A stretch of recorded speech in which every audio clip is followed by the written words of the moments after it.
habang bata pa. Doon inuubog ang ugali. Kapag mali, itama. Kapag sumusobra, gabayan. Dahil ang sungay na hindi naituwid noong maliit pa, ay mas mahirap nang itama kapag lumaki na.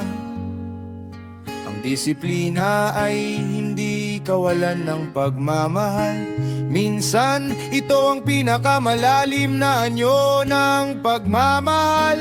Dahil balang araw, hindi lahat ng pagkakamali ay mapapatawad, at ang mundong kakaharapin nila, hindi magdadalawang isip na singilin sila sa bawat desisyong ginawa. Nung bata pa, lahat pinagbibigyan, lahat ng gusto agad binibigay. Walang mali, walang pagsaway, kaya lumaking walang takot sumuway. Kapag may ginawang hindi tama, hayaan mo na, bata pa naman. Hanggang sa lumipas ang panahon at ang laro ay naging katotohanan.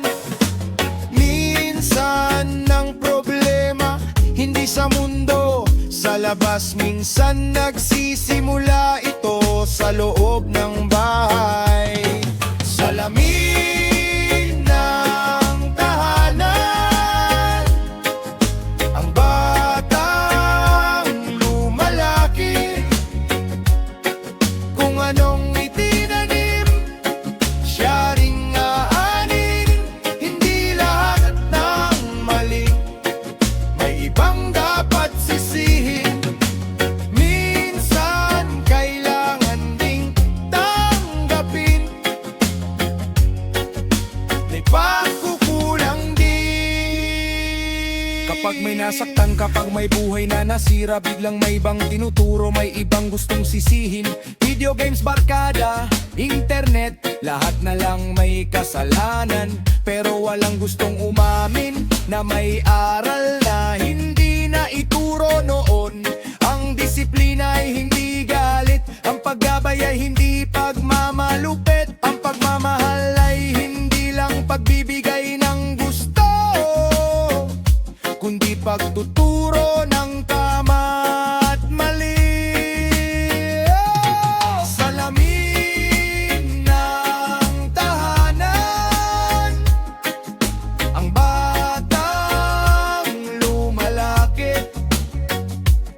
Kung may mabuting itinanim, mabuti rin ang anihin. At kung may pagkakamali, may pagkakataon pang magbago. Dahil ang kinabukasan ng bata nagsisimula sa tahanan.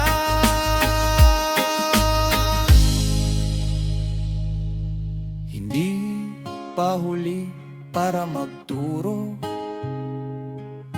hindi pa huli para gumabay. Dahil ang bawat bata ay bunga ng mga kamay na nagpalaki sa kanila. Salamin tahanan, ang batang lumalaki.